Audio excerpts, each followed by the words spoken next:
How is Vishnu? How is Krishna? Shantakaram, Bhujagashayanam, Padmanabham, Suresham, Vishwadharam, Gaganasadrisham, Meghavarnam, Shubhangam. What India has given to us: abundance, love, respect, and unconditional affection. ನಮಸ್ಕಾರ ಗೆಳೆಯರೆ. ಭಾರತದ ಇತಿಹಾಸದಲ್ಲಿ ಇಂತಹದ್ದೊಂದು ಅಚ್ಚರಿಯ ಘಟನೆ ನಡೆದಿಲ್ಲ. ಯಾಕೆಂದ್ರೆ ಇವತ್ತು ಅಯೋಧ್ಯೆಯ ಶ್ರೀರಾಮನ ಪಾದಕ್ಕೆ ಕೋಟಿ ಕೋಟಿ ರೂಪಾಯಿ ಬೆಲೆ ಬಾಳುವ ಮಹಾ ಕಾಣಿಕೆಯೊಂದು ಅರ್ಪಿತವಾಗಿದೆ. ಭಕ್ತಿಯ ಪರಾಕಾಷ್ಠೆ ಅಂದ್ರೆ ಏನು ಅನ್ನೋದನ್ನ ಒಬ್ಬ ಅನಾಮಧೇಯ ಕನ್ನಡಿಗ ಇಡೀ ಜಗತ್ತಿಗೆ ತೋರಿಸಿಕೊಟ್ಟಿದ್ದಾರೆ. ಅಯೋಧ್ಯೆಯ ರಾಮ ಮಂದಿರಕ್ಕೆ ಸುಮಾರು 30-35 ಕೋಟಿ ರೂಪಾಯಿ ಬೆಲೆ ಬಾಳುವ ರತ್ನ ಖಚಿತವಾದ 10 ಅಡಿ ಎತ್ತರದ ಭವ್ಯ ರಾಮನ ವಿಗ್ರಹವನ್ನ ಕರ್ನಾಟಕದ ಭಕ್ತರೊಬ್ಬರು ದಾನವಾಗಿ ನೀಡಿದ್ದಾರೆ. ಆಶ್ಚರ್ಯದ ವಿಷಯ ಏನಂತಂದ್ರೆ, ಇಷ್ಟೊಂದು ದೊಡ್ಡ ಮೊತ್ತದ ಕಾಣಿಕೆ ನೀಡಿದ ಆ ಪುಣ್ಯಾತ್ಮ ತನ್ನ ಹೆಸರನ್ನೇ ಬಹಿರಂಗಪಡಿಸಿಲ್ಲ. ಈ ಕಾಲದಲ್ಲಿ 10 ರೂಪಾಯಿ ದಾನ ಮಾಡಿದ್ರೇನೆ ದೊಡ್ಡ ಬೋರ್ಡ್ ಹಾಕ್ಸಿ ಫೋಟೋ ತೆಗೆಸಿ ಫೇಸ್ಬುಕ್ನಲ್ಲಿ ಹಾಕೋ ಜನ ಇರುವಾಗ 5 ಕ್ವಿಂಟಾಲ್ ತೂಕದ ಈ ರತ್ನ ಖಚಿತ ಕಲಾಕೃತಿಯನ್ನ ಗುಪ್ತವಾಗಿ ಕೊಟ್ಟಿರೋದಂದ್ರೆ ಅದು ನಮ್ಮ ಮಣ್ಣಿನ ಗುಣ. 5 ಕ್ವಿಂಟಾಲ್ ತೂಕದ ವಜ್ರ ವೈಢೂರ್ಯಗಳಿಂದ ಕೆತ್ತಲ್ಪಟ್ಟ ತಂಜಾವೂರು ಶೈಲಿಯ ಈ ಅದ್ಭುತ ಕಲಾಕೃತಿಯನ್ನ ಕಳಿಸಿರೋ ಆ ಭಕ್ತ ಬರೆದಿರೋ ಪತ್ರವನ್ನ ಓದಿದ್ರೆ ಕಣ್ಣಲ್ಲಿ ನೀರ್ ಬರುತ್ತೆ. ನನ್ನ ಉಸಿರಲ್ಲಿ ರಾಮನಿದ್ದಾನೆ, ನನ್ನ ಕಣಕಣದಲ್ಲೂ ಆ ರಾಮನೇ ತುಂಬಿದ್ದಾನೆ. ನಾನು ಕೊಟ್ಟಿರೋದು ಆ ದೇವರಿಗೆ ಗೊತ್ತಿದ್ರೆ ಸಾಕು, ಜಗತ್ತಿಗೆ ನನ್ನ ಹೆಸರು ಬೇಡ ಅಂತ ಬರೆದುಕೊಂಡಿದ್ದಾರೆ. ಶ್ರೀರಾಮ ಜನ್ಮಭೂಮಿ ಟ್ರಸ್ಟ್ಗೆ ಈ ವಿಗ್ರಹ ಹಸ್ತಾಂತರ ಮಾಡುವಾಗ ಅಲ್ಲಿದ್ದ ಪ್ರತಿಯೊಬ್ಬ ಕನ್ನಡಿಗನ ಕಣ್ಣಲ್ಲೂ ಆನಂದ ಬಾಷ್ಪವಿತ್ತು. ನಮ್ಮ ಕಲೆ, ನಮ್ಮ ಸಂಸ್ಕೃತಿ ಅಯೋಧ್ಯೆಯ ಆ ಪವಿತ್ರ ಮಣ್ಣಲ್ಲಿ ಶಾಶ್ವತವಾಗಿ ನೆಲೆ ನಿಂತಿದೆ ಅನ್ನೋದೇ ನಮಗೆಲ್ಲ ದೊಡ್ಡ ಹೆಮ್ಮೆ.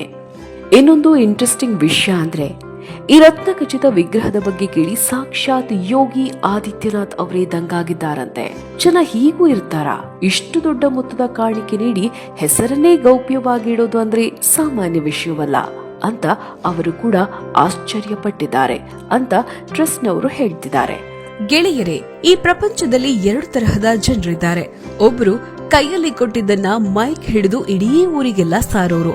ಇನ್ನೊಬ್ರು 10 ಕೋಟಿ ದಾನ ಮಾಡಿದ್ರು ನಾನಲ್ಲ ಅಂತ ಸದ್ದಿಲ್ದೆ ಮರೆಯಾಗೋರು.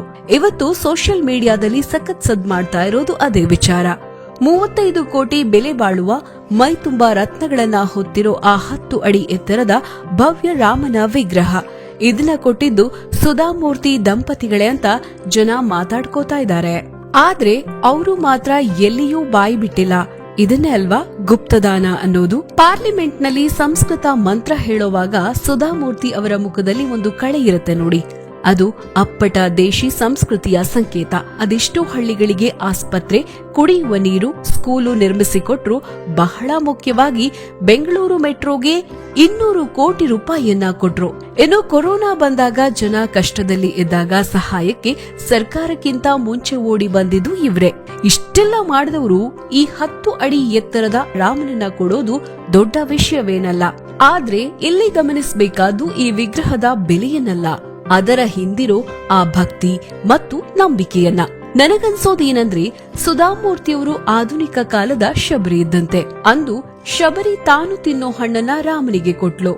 ಇಂದು ಈ ತಾಯಿ ತಾನು ಗಳಿಸಿದ ಸಂಪತ್ತನ್ನ ಜನರಿಗೂ ಮತ್ತು ದೇವರಿಗೂ ಹಂಚುತ್ತಾ ಇದ್ದಾರೆ. ಜನ ಇವರನ್ನ ಆಧುನಿಕ ಕರ್ಣ ಅಂತ ಕರೆಯೋದ್ರಲ್ಲಿ ಯಾವುದೇ ಅತಿಶಯೋಕ್ತಿ ಇಲ್ಲ. ಯಾಕೆಂದ್ರೆ ಕೊಡೋ ಕೈಗೆ ಬೆಲೆ ಕಟ್ಟಬಹುದು, ಆದ್ರೆ ಕೊಡೋ ಮನಸ್ಸಿಗೆ ಬೆಲೆ ಕಟ್ಟೋಕ್ ಸಾಧ್ಯನಾ? ಕರ್ನಾಟಕ ಅಂದ್ರೆ ಬರೀ ಭೂಪಟದ ಒಂದು ಭಾಗವಲ್ಲ, ಅದು ಭಕ್ತಿಯ ಭಂಡಾರ. ನಮ್ಮ ಮಣ್ಣಿನ ಕಲೆ ಮತ್ತು ನಮ್ಮ ಜನರ ಈ ಉದಾರ ಮನಸ್ಸು ಇಡೀ ದೇಶಕ್ಕೆ ಮಾದರಿ. ಯಾರು ಏನೇ ಅಂದ್ರೂ ರಾಮ ಮತ್ತು ಕರ್ನಾಟಕದ ನಡುವೆ ಇರೋ ಈ ಪವಿತ್ರ ಸಂಬಂಧನ ಯಾರು ಕೂಡ ಮುರಿಯೋಕೆ ಸಾಧ್ಯ ಇಲ್ಲ. ಅಯೋಧ್ಯೆಯ ಆ ಮಂದಿರ ಇವತ್ತು ಭಾರತದ ಹೆಮ್ಮೆ ಇರಬಹುದು, ಆದ್ರೆ ಆ ಹೆಮ್ಮೆಯ ಹಿಂದೆ ಕರ್ನಾಟಕದ ಕೋಟ್ಯಾಂತರ ಜನರ ಭಕ್ತಿಯ ಶಕ್ತಿ ಇದೆ. ನಮ್ಮ ಮಣ್ಣಿನ ಕಲ್ಲು ದೇವರಾಗಿ ಕೂತಿದೆ. ನಮ್ಮ ಮಣ್ಣಿನ ಶಿಲ್ಪಿ ಆ ದೇವರಿಗೆ ಜೀವವನ್ನ ಕೊಟ್ಟಿದ್ದಾರೆ. ಈಗ ನಮ್ಮ ಮಣ್ಣಿನ ಭಕ್ತರೊಬ್ಬರು ಆ ದೇವರಿಗೆ ಆಭರಣದ ಶೃಂಗಾರವನ್ನ ಕೂಡ ಮಾಡಿದ್ದಾರೆ. ನಿಮಗ್ ಗೊತ್ತಿರಲಿ, ಅಯೋಧ್ಯೆಯ ಇಡೀ ನಿರ್ಮಾಣ ಕಾರ್ಯದಲ್ಲೂ ಕರ್ನಾಟಕದವರದ್ದೇ ಮೇಲುಗೈ.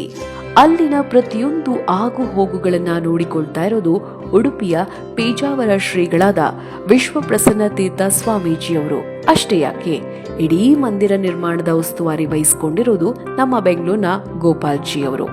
ಇನ್ನು ಜಗತ್ತೇ ಮೆಚ್ಚಿರೋ ಅಮುದ್ದಾದ ಬಾಲರಾಮನ ವಿಗ್ರಹವನ್ನ ಕೆತ್ತಿದ್ದು ನಮ್ಮ ಮೈಸೂರಿನ ಶಿಲ್ಪಿ ಅರುಣ್ ಯೋಗಿರಾಜ್.